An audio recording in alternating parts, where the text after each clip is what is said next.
walking cane, a practical self-defense tool. And the first thing I want you to see with this Cane Masters walking cane is that it looks like any other cane, right? It looks like any cane you would get at the store, and you don't need a Cane Masters cane, although I recommend them because they're so well built. You can't match the quality, and you can't match the craftsmanship, and they're so sturdy, they're nearly unbreakable for self-defense. But the first thing that you're gonna see is that as a standard cane, walking cane, you can bring this with you wherever you go. So most laws in the United States and in most Western countries, most developed nations allow you to bring a walking cane as a mobility device or a medical device. Hello, Doug, it's good to see you. So that's the first reason why it becomes a practical choice for self-defense. Now you'll see in a lot of self-defense cane training videos, the instructor will be spinning like this. And there's a reason that you spin a walking cane, and it's one of the practical reasons why this is a good practical self-defense tool. And it's not the spin itself, although you can do this kind of spinning in training, and it's going to help build callus in your hands, it's going to build speed in your strikes, it's going to improve your timing and distance, spatial awareness, all those things are true. But the spin itself is used as a very explosive, fast technique coming through and coming back and stopping someone from hurting you, especially they might have something like a knife or some other bladed weapon or another weapon, and they use that to attack you with. You've got reach advantage, which is also a great reason why this is a practical self-defense tools. Mr. Idiom says that airlines are starting not to allow canes with sharp hooks. This one is a little bit sharper than most I've seen. If you wanted to, you could cut that down and make it less sharp, or you could leave it there and not take this one on the plane. I have one that has a little bit of a bevel, but it's not sharp at all. Hello, Stuart, it's good to see you. Yeah, Doug says his Cane Master self-defense cane still looks brand new. These things tend to last for a long time in my experience, and they never really get dull. A Cane Master's cane also can be made like with these things. Good morning, Michael. Michael says, good morning, Sifu. That helps with not losing it out of your hand with the grip. This, you can see, has these here, improving your grip. Also has on the end. That also will hold on to their flesh when you defend yourself with it, those types of motions.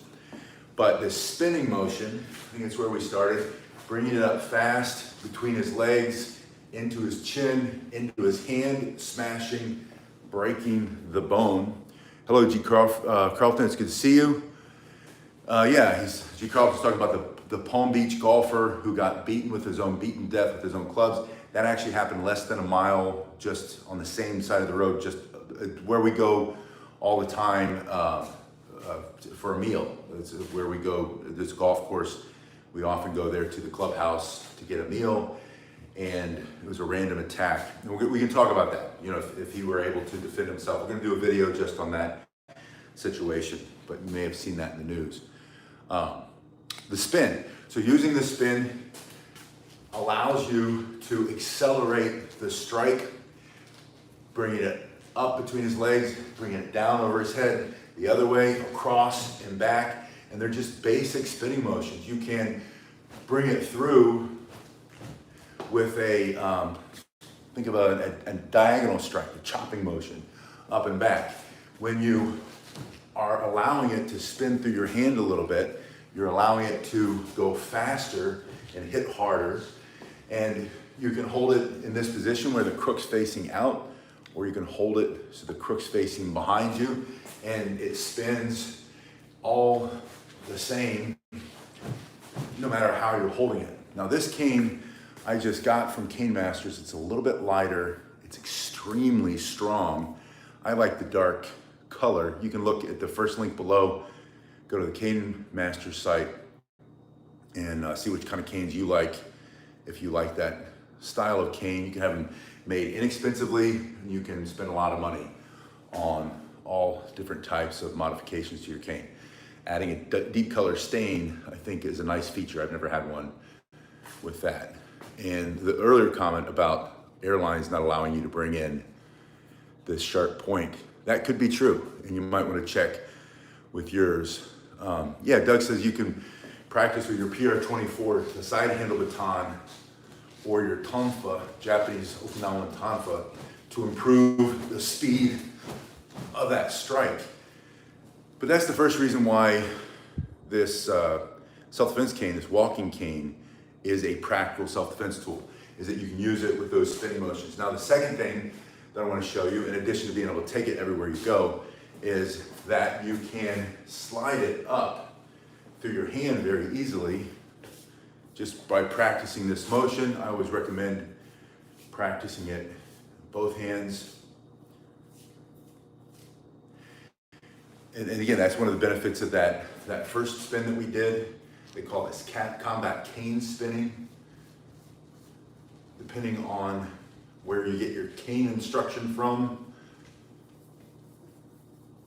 there's different ways to spin it. I keep it simple. Practicality is very important when it comes to self-defense, in my opinion. But all that spinning does allow you then to slide it up just like that.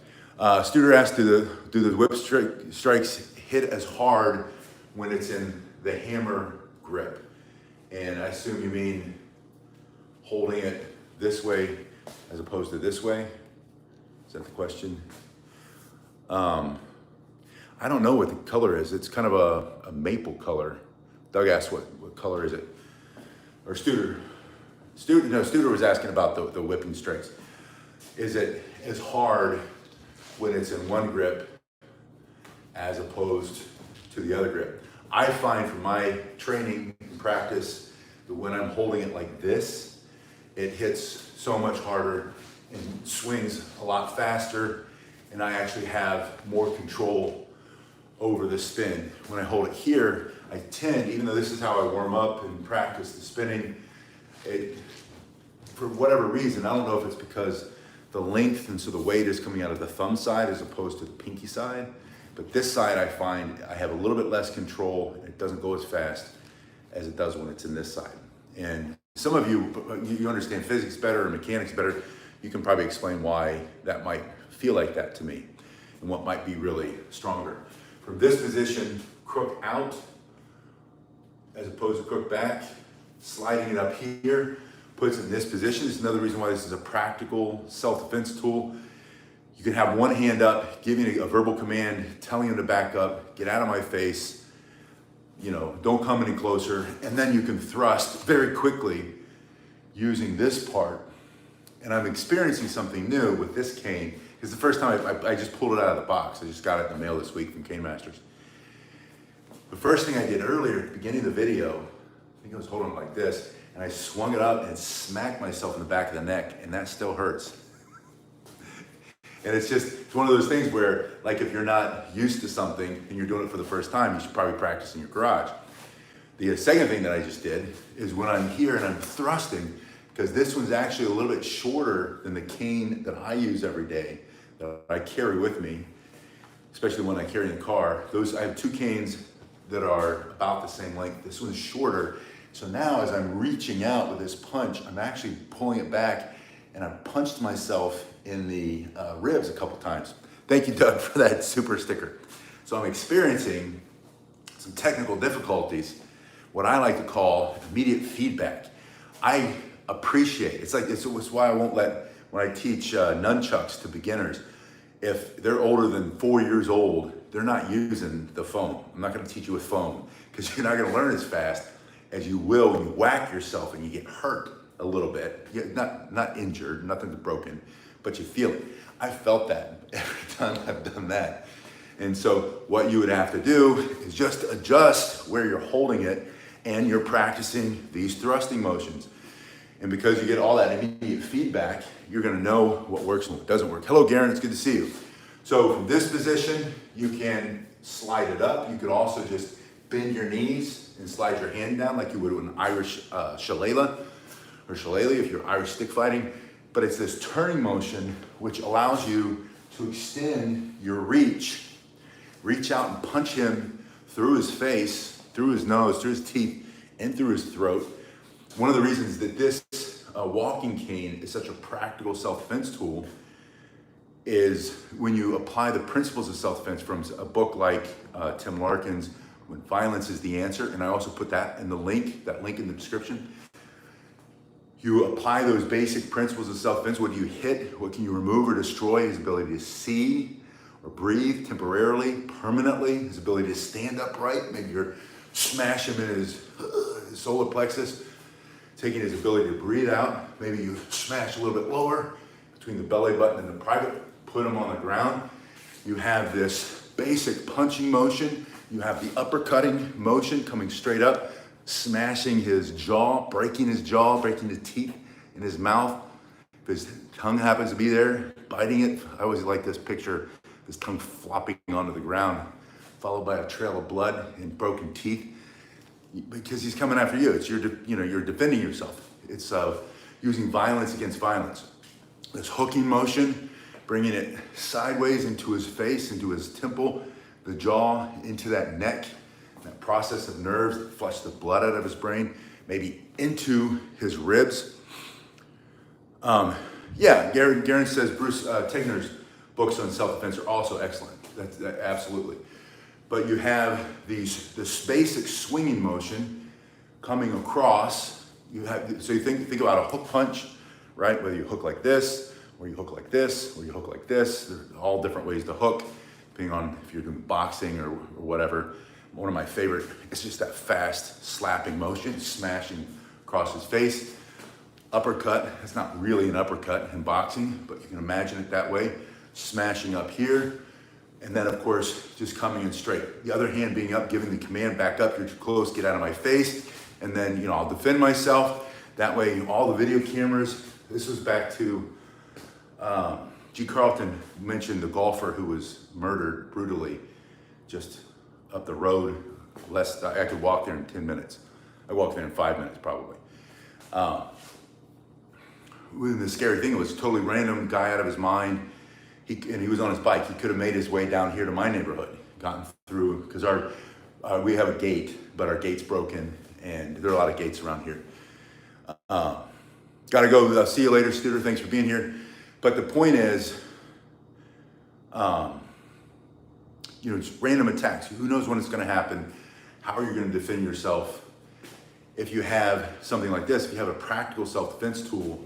Oh, I know what the point was. That wasn't the point. The point was there were 4 younger people who were all standing around watching it happen. One called 911, I think, and the rest were all videotaping using their camera phones. Did nothing to intervene. And the point is that you're going to find these cameras everywhere. Doug says use your cane on the heavy bag. Practice improving the speed and the power in your strike. That's what makes this a practical self-defense tool. But when all the cameras come out, and you think of security cameras, you think of all the cameras now that they're surveilling us with, and then all the cameras in people's hands who are videotaping that become court evidence, maybe they're trying to convict you of self-defense, like that poor guy in New York, the Daniel Penny guy, and they've got cameras everywhere, and you're able to say, your attorney is able to say, look, his hand's up. He put his hands up to defend himself. His hand's open. He's telling him back up. He's telling him, get out of my face. He's telling him he'll defend himself. The guy kept coming. He pulled out a knife, and then you smashed him 2 or 3 times in the face, came up, broke his jaw, came around, knocked him out, hit him in the head. From here, also, think about answering your phone allows you to smash with the length of the cane, either up between his legs, or he's reaching with that hand, with that punch, choke, grab. He's trying to poke your eyes out. He's got that knife. He's stabbing. He's slashing. He's got the golf club. He's coming down, and you break his arm or knock it out of his hand or knock his hand away, or you hit him up under the jaw, breaking the teeth out of his face. Think about answering your phone, bringing it up this way, also puts it in the front hand. Now you have this thrusting motion, and then you have a chopping motion with the backside. You can lift his whole body up off the ground. Ex-NYC OG Prepper, good to see you. smashing everything in his lower part of his face with this two-handed thrust, smashing through with two hands here, boxing his ears. I think we already did this one. We did this one. You can use, this is why this is such a practical self-defense tool. And this is really, I wouldn't say it's super sharp. It's not as sharp as metal or wood, or metal or glass, or something that you could sharpen.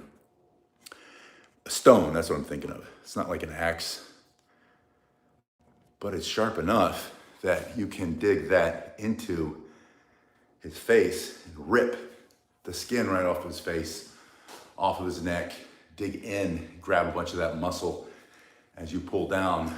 After you chop in, then you can rip. So chop and rip, which makes it a practical self-defense tool.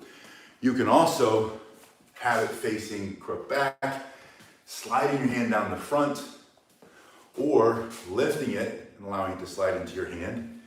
And then this one, you say this Cane Master self-defense cane has these hand grips. And now you can practice. And I'm really liking this cane. It's the first time I've really used it. Yeah, for self-protection, as Garen says, for self-defense. This is all for self-defense, not to fight. That's the whole point of the other hand. And that's the whole point of giving the verbal command.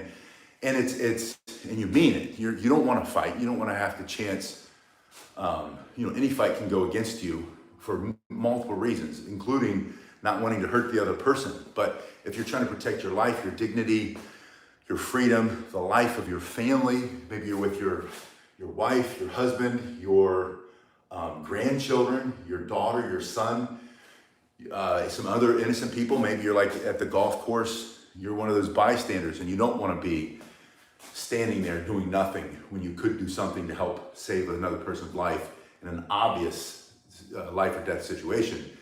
You have the ability to defend yourself. So with this self-defense cane, one of the things that makes it such a practical self-defense tool is that you can use it the same way you would like a kali stick, arnis, a eskrima from the Filipino martial arts, or think about a sword, a short sword. And you just have these basic angular strikes. They always have to come off of your shoulder. That's so you don't swing too wide. Yeah, Doug says the quality of Cane Master self-defense canes is the best. Coming through, you have vertical strikes coming straight down. If you wanted, you could turn your hand and bring them straight up. You can bring those diagonal strikes coming up from your hip. Again, think about knocking that hand out of the way, breaking it. Question is, can you carry this cane in the United Kingdom? I don't know. You can carry a cane in the United Kingdom. It doesn't have to look just like this, and it will be just as effective for self-defense. You could also carry an umbrella in the United Kingdom. And I have an umbrella in my car. It's a self-defense umbrella. It's like 45, 50 bucks, and it is nearly indestructible. If you get a good golf umbrella, they're nearly indestructible. You can do all the same techniques with that umbrella to defend yourself. So you have these angles down, angles coming up. You have horizontal strikes. Think about taking out knees, breaking elbows, knocking them out for self-defense. And of course, that vertical strike coming down. And if you wanted to, with your palm facing the sky, vertical strike coming up. Yeah, Joe says, loves the cane stuff. Thanks, Joe, for being here. That's all in this position. You can also put the other hand on it, and then with your hands in a push-up position, you can smash with this hard piece of hickory. I think this one must be oak, because it's too light to be hickory. Yeah, and Garen says you can get an umbrella with a crook and do all the same exact things. Yeah, Steven says he'll look into the umbrella. Yeah, the umbrella, or just get a walking cane or a walking stick. Anything that you're allowed to carry can be used as a self-defense tool. Sticks are everywhere. You can pick up a stick and defend yourself. If you learn how to fight with a stick, train with a cane like this at home, you might not be able to take it everywhere you go because you don't live in the United States. If you live here, you can. The Americans with Disability Act says you can take this anywhere. Some airlines, if it's true that they don't like this, and I've never had anybody ask me, or Joe asked what oil I use. Joe, we use butcher block oil. I used to use, boiled linseed, and then one of you guys told me to read the ingredients. I did. It's got heavy metals in it. They make it out of petroleum products. It's not really linseed oil anymore. It has to have some linseed oil, and then they also use petroleum products. But if you get butcher block oil or cutting board oil, which is just mineral oil, it's food grade mineral oil, then it's healthy for your hands. And it won't, your skin's not gonna absorb heavy metals. So if you can't have this crook, you can have another cane. I don't have any within arm's reach, that's just rounded. And that's still gonna be effective. Think of that as a big fist or a big knuckle, right? That just smashing his teeth down his throat with it. So you have these basic strikes, pushing him back, again, boxing his ears. You can bring it down, bring it up. Think about sticking that crook right into his coccyx, right? And then lifting him off the ground with it, which is a move. If we had someone here to demonstrate, we could show you with that. But Garen says use tongue oil. Just lift. You can picture in your mind, you can imagine if you've ever been hit there, what that feels like. It's not a pleasant feeling, but it's just really effective. Watch out for the beak, Daniel says. He's got one like this. Yeah, Doug says he's a big believer in the butcher block oil. It does last a long time. I also want to show you another reason why I think you could consider the self-defense walking cane, or the walking cane, as great self-defense, practical self-defense tool. And that's because you can use it as a home gym. And this isn't just a fancy way to get some exercise, and this is actually to help improve the power and the speed of your strikes. So I take a resistance band, and this one is like second to the smallest you can get. So I put some links on the video where you can go and see, and these are very inexpensive.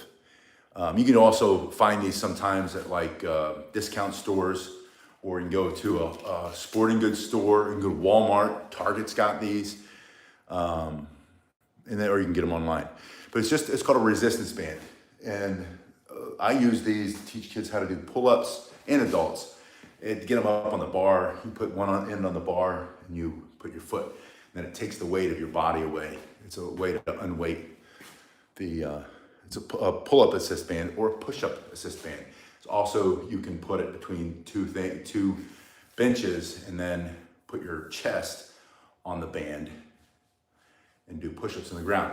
But I like to do standing push-ups, which is going to give you a stronger, more powerful strike, thrusting, slashing, all those things, and a good workout.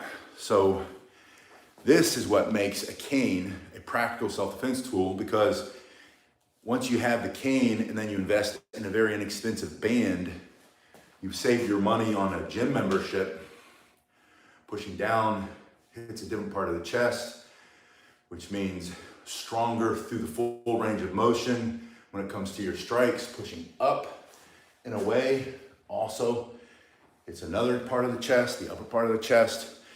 My arms are starting to really burn. I can bring my hands up, put it on your forehead, and then press away from your forehead and hit the upper part of your arm, the triceps. So now you're getting stronger, faster, stronger. Hello, Mr. Cornholio. I didn't see your first comment, but it's good to see you.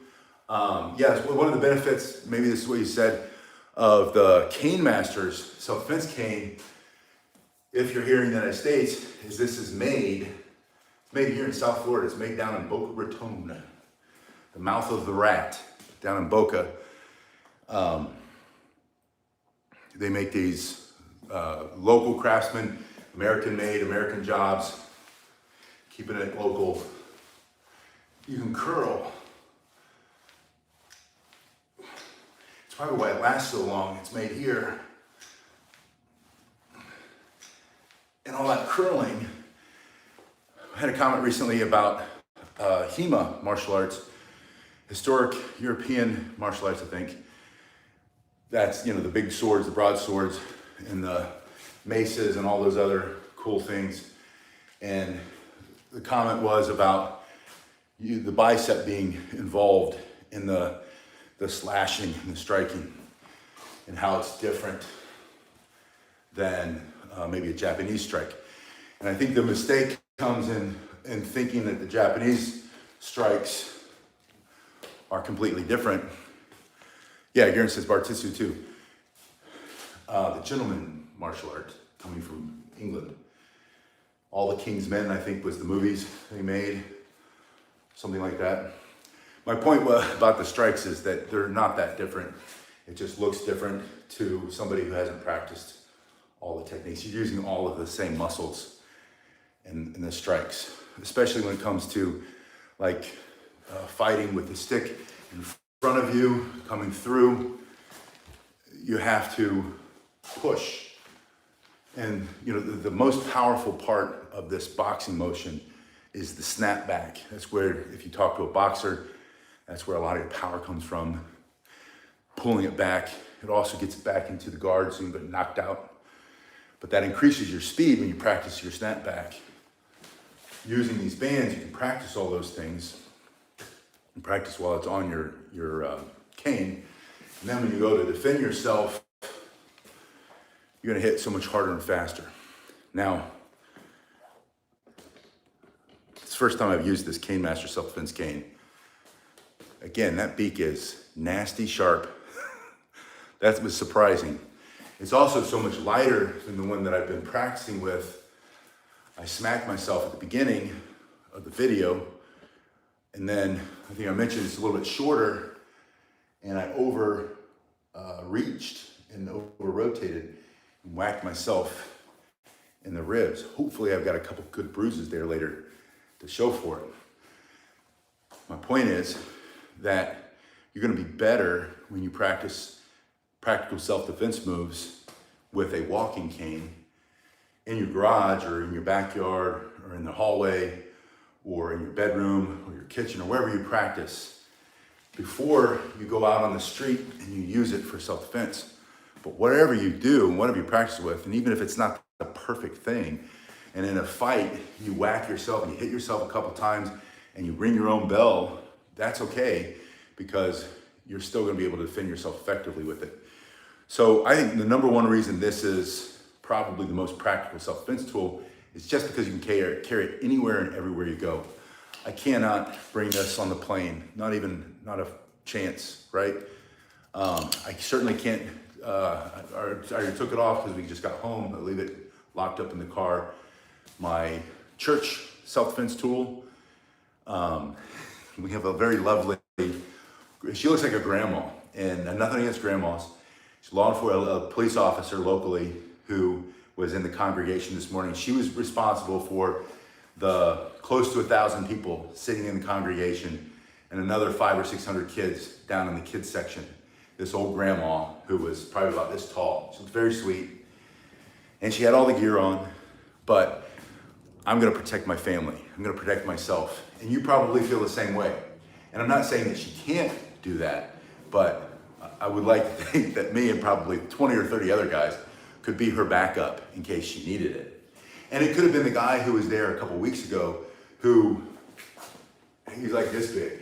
And that dude he was ready. He was paying attention. But then the guy before him, the week before, who was equally big and fit and young and strong, sat there staring at his phone the whole time. And my point is, he had no situational awareness. If something did happen, he certainly wouldn't be able to stop it before it happened. He would have to respond, which is what law enforcement is there for anyway.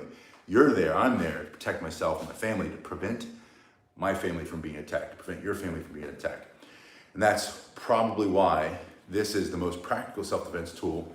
I could bring this to the church that I go to. You might not be able to bring it to yours. You might not live in this country. You live in Great Britain. You can't bring one of these anywhere. You're not even allowed to have it. You can be up in Canada taking your rights away. New Zealand taking your rights away. Australia taking your rights away. Most countries in Europe taking your rights away. A lot of the countries in Central and South America taking them away. You could live in a communist country, or you could live in Japan. There's none of these. There are certainly a lot of these. They don't look like this either. They look like a kitchen knife, which is a heck of a lot scarier. Those big, I've got a kitchen knife in there.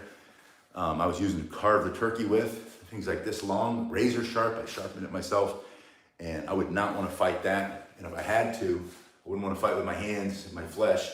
I'd rather have this. So this is why this is one of the most practical self-defense tools you can have if you happen to be in an area where some homeless person walks into a resale shop. We call them Goodwill stores over here, come and picks up 2 knives and walks out, or goes into the Target, asks to see a knife, punches the lady in the face, takes her knives from her, the kitchen knives, runs out and then starts stabbing a cop. Those are real stories that have actually happened recently. And you happen to be there as an innocent bystander, and you happen to be in their way, or God forbid, your grandchild or your child or your spouse, and you don't have anything to protect yourself with. You could be carrying one of these. And this, even if they got that big nasty kitchen knife, is a lot longer. You can hit him before he hits you. You stick that through his face, and you can knock him out, break his skull for self-defense. You can smash that thing out of his hand for self-defense. You can stick and thrust it through his throat for self-defense and give yourself a fighting chance. So that's why I think that one of the reasons why this can be one of the most practical self-defense tools. Bring it everywhere you go. Most people aren't allowed to ask you to prove that you need it. In this country, United States, we have the Health Information Privacy Protection and Privacy Act, something like that. Portability and Protection Act. Cornholio says he lives in Florida and he sees guys carrying 4 to 5 foot staffs. I see that all the time myself. I live in Florida. I see it in my neighborhood. We have 92 houses here. And I see 2 older men one's carrying a police riot baton, which is 36 inches long. He's a retired police captain. He was a policeman for like 50 some years. And now he's very old. He's very sweet. He's very kind. But someone attacked a vicious dog attacked his dogs. And then when he said something to the other homeowner, that guy got all in his face and threatened him. So now he carries his self-defense tool, and you can carry one too. The other guy carries it for the exact same reason. Not the same dog, not the same person, but so he has a sense of protection. So whether it's a stick or you want something a little less obvious, my hips feel great today. I don't know why. I've been in pain, massive pain for the last 3 days. So my right hip, if you were to use this for your hip, you'd put it in the opposite hand, put it in your strong side, and then it moves with that hip. I've been walking around, not with this one, but with my other one. And Doug says cane is best because it also gives you that distance. And it's the perfect gray man, gray woman option. And this one is very attractive, in my opinion. It's much prettier than my dojo cane, the one I use to practice with all the time. And this would be, I would be more likely to want to bring this with me. It's dark. People won't even notice the fact. It does have some cool eyeballs, if you like that. I bet those glow in the dark. But they won't probably notice that or think about it.